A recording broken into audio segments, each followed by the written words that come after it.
Hi friends, அனைவருக்கும் தீபாவளி நல்வாழ்த்துக்கள். நம்ம என்ன சீரியலை பற்றி பார்க்க போகிறோம்னா, மாயா சின்னு சீரியல்லேருந்து சூப்பரான ப்ரோமோ வந்திருக்கு. நம்ம அதை பற்றி தான் இந்த வீடியோக்குள்ளே நம்ம பார்க்க போகிறோம். வாங்க நம்ம வீடியோக்குள்ளே போகலாம்.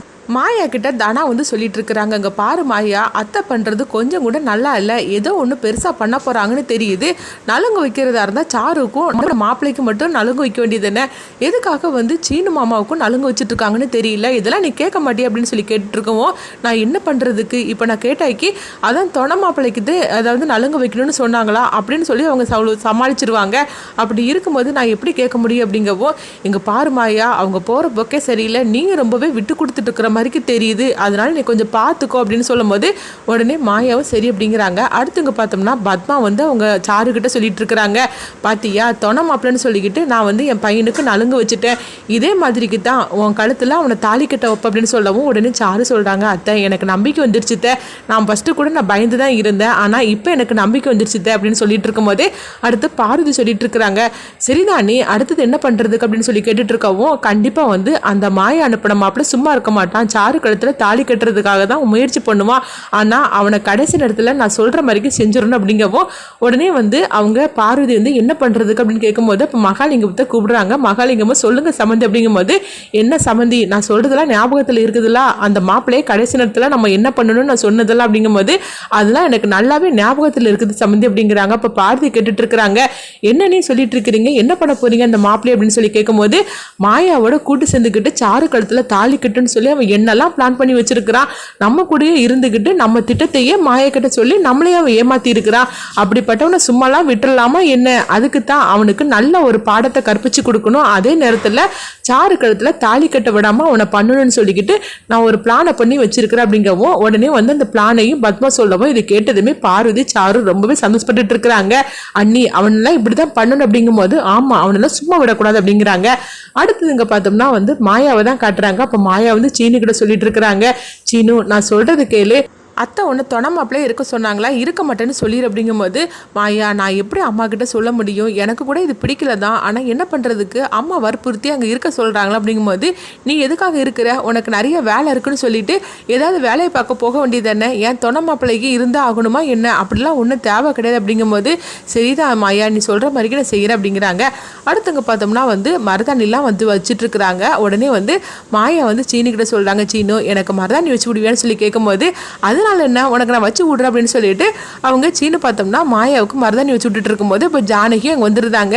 என்ன சீனு மாயாவுக்கு மருதாணி வச்சு விட்டுட்டு இருக்கேன்னு கேட்கும்போது, ஆமாத்த அவள் ஆசைப்பட்டு கேட்டா அதனால தான் வச்சு விட்டுட்டு இருக்கிறேன் அப்படிங்கவும் இது சாரு பார்த்துட்டு இருக்கிறாங்க.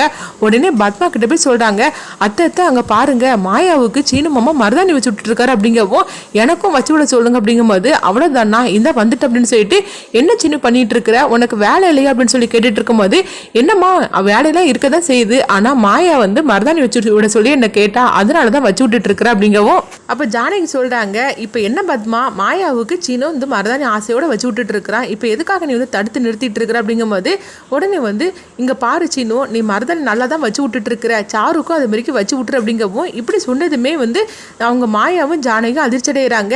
என்ன பத்மா நீ சொல்லிட்டு இருக்கிற, ஏன் சாருக்கு மருதாணி வைக்க தெரியாதா என்ன அப்படிங்கும்போது, இங்க பாருங்க நீ அவன் அழகா வச்சு விட்டுட்டு இருக்கிறாம்ல, அதனாலதான் சாரு கையில அவனே வச்சு விடுவா அப்படிங்கும்போது, இல்லை அவனுக்கு நிறைய வேலை இருக்குது அப்படிங்கவும் இப்போ வேலை இல்லாமல் மருதாணி தான் வச்சு விட்டுட்டு இருக்கிறான், அதே மாதிரிக்கு சாரு கையில் மருதாணி வச்சு விடட்டும், உங்களுக்கு நிறைய அங்கே வேலை இருக்குது பாருங்கள், நீங்கள் அந்த வேலையை போய் பார்க்க போங்க அப்படின்னு பத்மா சொல்லவும் ஜானகி உடனே எரிச்சலோடு அங்கேருந்து கிளம்புறாங்க. மாயா பார்த்தோம்னா அதிர்ச்சியோடு இருக்கிறாங்க. அப்போ சீனும் மாயாவும் ஒருத்தருக்கு ஒருத்தர் பார்த்துட்டு இருக்கும்போது, என்ன சீனு நான் சொல்லிக்கிட்டே இருக்கிறேன் நீ எதுவுமே பேசாமல் அமைதியாக இருக்கிறேன், அங்கே பாரு இப்போ சாருக்கு தான் கல்யாணம், அதனால் மாயாவுக்கு ஒன்று இப்போ அவசரம் கிடையாது, ஃபஸ்ட்டு சாரு கையில் நீ மருதாணி வச்சு விடு அப்படின்னு சொல்லவும் உடனே சீனுவும் சரிதாம்மா அப்படிங்கிறாங்க. போ சாரு நீ போய் கையை காட்டு அப்படின்னு சொல்லவும் உடனே சாருவும் சிரிச்சுக்கிட்டே சீனு பக்கத்துல போய் உட்காருதாங்க. இதை பார்த்துட்டு மாயா அதிர்ச்சியோட இருக்கும். பத்மா சிரிச்சுக்கிட்டே போறாங்க. என்னடி நினைச்சுக்கிட்டு இருக்கிற, பாரு என் மருமக இவா தான், அதனாலதான் அவளுக்கு என் பையன் மருதாணி வச்சு விட போறான், பாரு இன்னும் கொஞ்ச நேரம் தான் இருக்குது, அதுக்கப்புறம் உன்னுடைய வாழ்க்கை அவ்வளவுதான் முடிஞ்சு போச்சுது அப்படின்னு சொல்லிக்கிட்டு பத்மா சொல்லிட்டு போகவும் உடனே பார்வதி இதை பார்த்துட்டு சொல்றாங்க, அண்ணி நீங்கள் சாரு கையில் சீனுவை மருதாணி வச்சு விட சொன்னீங்கள, அப்போ ஜானகி அக்காவுக்கு கோவம் வந்துருச்சுது. அதே நேரத்தில் மாயாவோட முகத்தை நீங்கள் பார்க்கல அப்படிங்கவோ, இப்போ தானே என்னோட ஆட்டத்தையும் நான் தொடங்கியிருக்கிறேன், இன்னும் கொஞ்ச நேரம் தான் இவங்க ஆட்டம்லாம் முடிஞ்சு போயிடும் அப்படின்னு சொல்லிட்டு இருக்கவும், பார்வதியும் பத்மாவும் சிரிச்சுக்கிட்டே அங்கேருந்து போகவும், உடனே சாரு வந்து அவங்க சீனுக்கிட்ட சொல்லிட்டு இருக்கிறாங்க, சீனு மாமா என் கையில் மருதாணி நீங்கள் சூப்பராக வச்சு விட்டுட்டு இருக்கிறீங்க, ரொம்ப நல்லா இருக்கு அப்படின்னு சொல்லிட்டு சீனு பக்கத்தில் ரொம்பவே நெருக்கமாக இருந்தவங்க வந்து பேசி சிரிச்சுக்கிட்டு இருக்கவும், இதை தனா பார்த்துட்டு எரிச்சலோடு அங்கே இருக்கிறாங்க. இங்கே என்ன நடந்துட்டு இருக்குன்னு தெரியலையே, மாயா என்ன இப்படிலாம் உட்காந்துட்டு இருக்கிற அப்படின்னு சொல்லிட்டு மாயாக்கு அங்கே வா அப்படின்னு சொல்லி கூட்டிட்டு போகவும் உடனே மாயாவும் போகிறாங்க. ஆமா அங்கே என்ன நடந்துட்டு இருக்குது, ஏன் அவளுக்கு மருதாணி வச்சு விடுறதுக்கு ஆளே இல்லையா என்ன, சீனு மாமா தான் வச்சு விடணுமான்னு சொல்லி கேட்டுட்டு இருக்கவும், இல்லை அத்தை தான் அப்படி வைக்க சொன்னாங்க அப்படிங்கும்போது, அத்தை சொன்னாக்கி சீனு மாமாவுக்கு சொல்ல வேண்டியது தானே, எனக்கு வேலை இருக்குது எனக்கு வைக்க முடியாதுன்னு ஏதாவது சொல்ல வேண்டியது தானே, அப்போ என்னன்னா வந்து நலுங்கு வைக்கணும்னு சொல்லிக்கிட்டு தொண மாப்பிள்ளைன்னு சொல்லிட்டு சீனு மாமாவுக்கு நலுங்கு வச்சு விட்டுட்டு இருக்கிறாங்க. இப்போ என்னன்னா சாரு கையில் மருதாணி வச்சு விட சொல்லிட்டு இருக்கிறாங்க. இங்கே பாரு மாயா, பொறுமைக்கு ஒரு அளவு இருக்குது, ஆனால் இவங்க ரொம்ப ஓவராக பண்ணிட்டு இருக்கிறாங்க, நீங்கள் இதெல்லாம் பொறுத்துட்டு இருக்க வேண்டிய அவசியம் கிடையாது, நான் சொல்கிறது கேளு, நானே இப்போ போய் சொல்ல போகிறேன் அப்படிங்கும்போது, இங்கே பாரு நம்மளால் வந்து ஏதாவது பிரச்சனை வேண்டாம், நீ கொஞ்சம் அமைதியாரு அப்படின்னு சொல்லிட்டு இருக்கவும், உடனே வந்து தனா வந்து எரிச்சலோட போகிறாங்க. அடுத்ததாக பார்த்தோம்னா முகூர்த்தத்துக்கு வந்து டைம் ஆகிப்போச்சுன்னு சொல்லிக்கிட்டு எல்லா வேலையும் முடிஞ்சிருச்சா அப்படின்னு ரகுராம் வந்து கேட்டுட்டு இருக்கவும், ஆமாண்ணா எல்லா வேலையும் முடிஞ்சிருச்சு அப்படின்னு சொல்லும்போது, சரி பொண்ணு மாப்பிள்ளையும் அழைச்சிட்டு வாங்க அப்படிங்கவும், உடனே வந்து சாருவை அலங்காரம்லாம் பண்ணி அவங்க அழைச்சிட்டு வராங்க. அப்போ அவங்க கையை பார்க்கும்போது நல்லா செவந்திருக்குது. உடனே வந்து அவங்க மாயாவோட காதல் பட அவங்க சொல்லிட்டு இருக்கிறாங்க, சீனு வச்சு கொடுத்தனால தான் சாரு கையில் மருதாணி இந்த அளவுக்கு செவந்திருக்குது பாரு அப்படின்னு பத்மா சொல்லவும், இதை கெட்டதுமே மாயா வந்து ரொம்பவே வந்து எரிச்சலோடு இருக்கிறாங்க. அதே நேரத்தில் சோகத்தோடு இருந்துட்டு இருக்கிறாங்க. அடுத்ததாக பார்த்தோம்னா வந்து மாயா வந்து சொல்லிட்டு இருக்கிறாங்க, இப்போ என்னெல்லாம் அவங்க பண்ண போகிறாங்களோ தெரியல அப்படிங்கும் போதே, அப்போ பத்மா வந்து மகாலிங்கத்தில் சில விஷயத்தை வந்து சொல்லிட்டு இருக்கவும், அதை வந்து தனா வந்து கேட்டுட்டு இருக்கிறாங்க. அப்போ பத்மா வந்து கடைசியில் சொல்கிற விஷயம் மட்டும் தான் தனா கதையில் ஏறுது, இந்த கல்யாணத்தை எப்படி நிறுத்தணும், எப்படி வந்து அதாவது சாரு கழுத்தில் சீனுவை தாலி கட்ட வைக்கணும்னு எனக்கு தெரியும் அப்படின்னு சொல்லவும், இதை வந்து தனா வந்து கேட்டுக்கிட்டு அதிர்ச்சி அடைகிறாங்க. உடனே வந்து ஓஹோ இதெல்லாம் தான் உங்கள் திட்டமா, அப்போ ஆக மொத்தத்தில் சீனு மாமாவை வச்சு நீங்கள் வந்து சாரு கழுத்தில் தாலி கட்ட வைக்க போகிறீங்க அப்படின்னு சொல்லிக்கிட்டு உடனே மாயா கிட்ட வந்து சொல்கிறாங்க.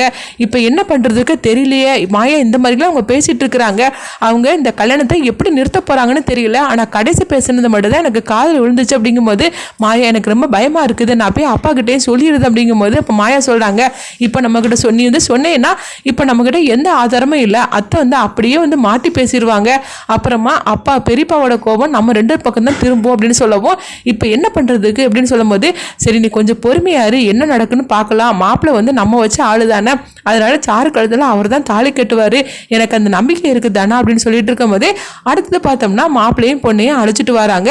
அப்போ உடனே அவங்க வந்து அவங்க மகாலிங்கத்தில் வந்து பத்மா வந்து சொல்லிட்டு இருக்கிறாங்க, சமந்தி நம்ம போட்ட திட்டப்படி அந்த மாலையெல்லாம் ரெடி ஆயிடுச்சான்னு சொல்லி கேட்கும்போது, உடனே வந்து ஆமாம் அப்படிங்கிறாங்க. அந்த மாலையில் பார்த்தோம்னா அவங்க தாலியை மறைச்சு வச்சு எடுத்துகிட்டு வராங்க.